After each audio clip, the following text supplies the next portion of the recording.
Hello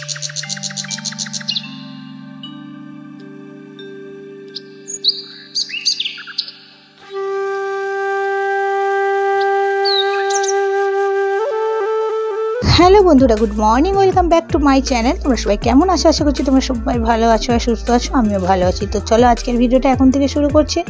শুরুতেই যে ভিডিওটা দেখাচ্ছি, দেখো তোমাদের দাদাভাইয়ের হাতের অবস্থা। হাতের আঙুলটা পুরো ফুলে গেছে আর বিভৎস টনটন টনটন করছে, মানুষটা কিছুই করতে পারছে না।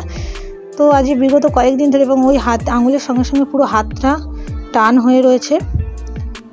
তো যাই হোক, চলো, বুঝতেই পারছো তোমাদের দাদাভাইয়ের হাতের অবস্থা এই, মানে আমাকে সমস্ত তোমাদের দাদাভাইয়ের যেসব কাজ, আমার কাজ তো আমাকে করতেই হবে, তারপরে তোমাদের দাদাভাইয়ের যেসব কাজ থাকে সেগুলোও আমাকে করতে হবে।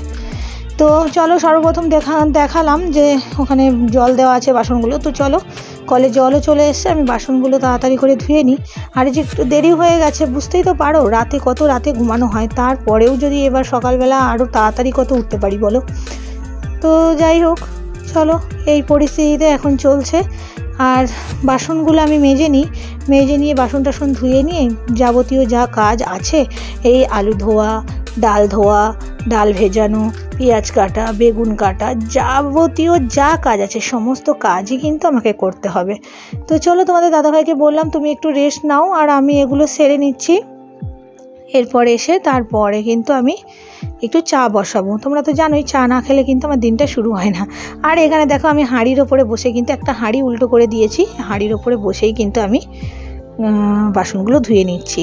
কারণ আমার ওখানে একটা পিঁড়ি ছিল, পিঁড়িটা জল খেতে খেতে নষ্ট হয়ে গেছে, সেই জন্য আমি আবার একটা এখন হাঁড়ি নিয়ে নিয়েছি। আর অনেক দিন থেকেই ভাবছি আমি মশারিটা কাচবো, সে কাচা আর হয়ে উঠছে না। তো চলো, আমি যখন সাফিগুলো সেই ভিজাবো, সেক্ষেত্রে আমি একটু সার্ফ দিয়ে মশারিটাও ভিজিয়ে রাখবো।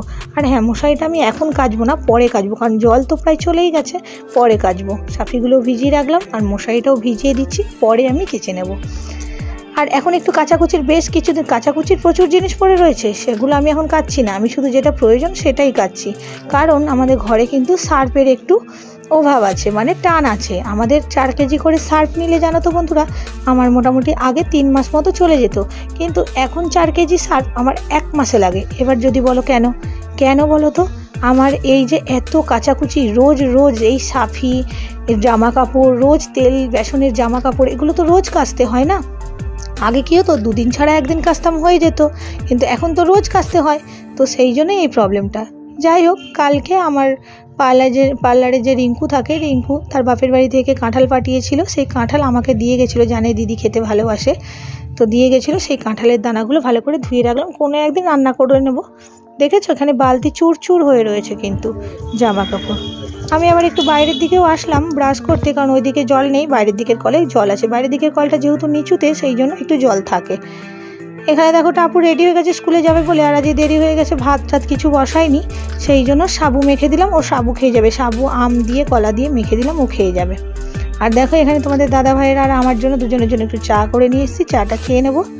চলো, এখন আবার দেখা হলো সেই কিন্তু 12টার পর, 12টার জল এসেছিলো, সেই জলে কিন্তু আমি কেচে দিলাম। আর জানো তো, মশারির পাড়ে যে কাপড়টা লাগানো আছে, এই কাপড়টা আমার জীবনের সবথেকে ফেভারিট কাপড় ছিল আমার বিয়ের আগের। তোমরা জানো কি, এই কাপড়টা পরেই আমাকে যত ছেলেরা, মানে আমার তো দেখাশুনো করে বিয়ে, তো যতবারই এসছে কি না, ততবারই কিন্তু মানে দেখতে এসছে, ততবার কিন্তু আমি ওই হলুদ শাড়িটা পরেই বসতাম। আমার সাজগোজ বলে তো কিছুই ছিল না, মানে তখন আজ থেকে 14 বছর আগে মানে মেয়ে দেখতে আসলে সেরকমভাবে তো সেজেগুজে মানে বসা হতো না, শুধুমাত্র একটা টিপ আর চুলটা বড় চুল হলে আঁচড়ে চুলটা খুলে বসতে হতো। তো সেই মতোই ওই শাড়িটাই আমার খুব পছন্দের ছিল। মা বারবার বলতো যে তুই অন্য কোনো শাড়ি পর, আমি বলতাম যে না, কারোর যদি পছন্দ হয় তার এই শাড়িটা পরেই আমাকে যদি পছন্দ হয় তবেই আমার বিয়ে হবে, নাহলে আমি অন্য কোনো শাড়ি পরে কারোর সামনে বসতে পারবো না। কারণ এই শাড়িটা আমার বড় মাসি আমাকে দিয়েছিল, আমাকে সরস্বতী পুজোয় পরার জন্য। আর আমার হলুদ সবথেকে প্রিয়, হলুদ রঙটা আমার খুব প্রিয়।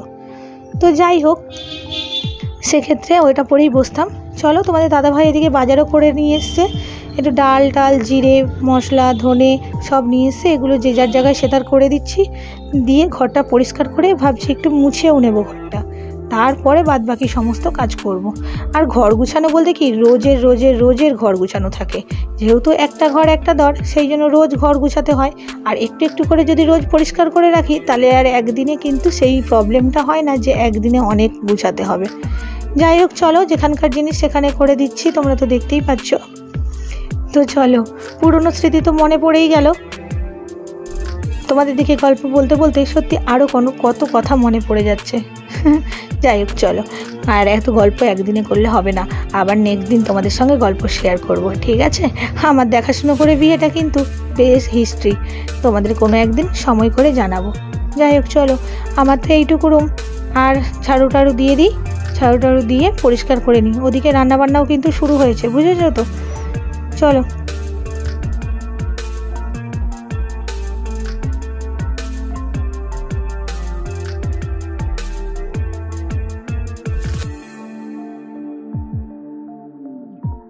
দেখো, আমি এখানে ভাতও বসিয়ে দিয়েছি, আর প্রেসারে একটু না পটল সিদ্ধ দিয়েছি। বেশ কিছুদিন ধরে পটলটা পড়ে রয়েছে, ভাতের মধ্যে দিলে না সেরকম সিদ্ধ হয় না, তো প্রেসারে দিয়ে দিয়েছিলাম, সেদ্ধ হয়ে গেছে। আর চপের আলু তো সেদ্ধ করেইছি, সেই সেদ্ধ আলু থেকে একটা আলু নিয়ে পটল দিয়ে আলু দিয়ে মেখে নেবো। আর ওদিকে ডিমের ঝোল বসিয়েছি। ডিমের ঝোলটা হয়ে গেলেই তোমাদের দাদাভাইকে কিন্তু আমি খেতে দিয়ে দেবো, যেহেতু ওষুধ খাবে সেই জন্য আমি খেতে দিয়ে দেবো ওদের, ওকে। তারপরে বাকি যে কাজগুলো আছে সেগুলো আমি আস্তে আস্তে করে করে নেব। তো দেখো, এখানে ডিমের ঝোল বসিয়েছি, এখনও হয়নি, মোটামুটি আলুটা সেদ্ধ। তো চলো খেতে দিয়ে দিই। আর দেখো, এখন প্রায় বাজে 1:30 মতো, আর আমি ওদিকে ডাল ভাজা বসিয়েছি। আর কিছু পান্তা ছিল, মানে জল দেওয়া ভাত ছিল, সেটাই আমি একটু খেয়ে নিচ্ছি তেল দিয়ে, নুন দিয়ে। খুব খিদেও পেয়ে গেছে, কারণ আমার তো বেজে যাবে প্রায় 3টে সাড়ে 3টে। আর দেখো, এখানে আদা রসুন যেটা বেঁচেছে সেটা আমি ফ্রিজে ঢুকিয়ে দিচ্ছি, একটু বেশি করেই বাটি, 2 দিন 3 দিন যাতে হয়ে যায়। দেখো, চপের আলু কষা হয়ে গেছে, ঘুগনি হয়ে গেছে। আর তোমাদের দাদাভাইকে ভাত দিয়েছিলাম, ও একা খায়নি, আমি যতক্ষণ না খেতে বসবো ও খাবে না, বললো যে দুজন আছি একসঙ্গেই খেয়ে নেবো, মেয়ে তো স্কুলে গেছে। তো যাই হোক, দেখো আমি স্নান টান করে চলে এসেছি, এখন বাজে 3টে সাড়ে 3টে, আর এখন খেতে বসবো। তো চলো, আমার খেতে ইচ্ছা করছিল না, সেই জন্য একটু শুয়েছিলাম। আর এখন চলে আসলাম সেই সন্ধ্যা 6টার সময়, তোমাদের দাদাভাই বেরিয়ে গেছে। আর চলো এবার যাব দোকানে, তোমাদের দাদাভাইয়ের দোকানে যাব।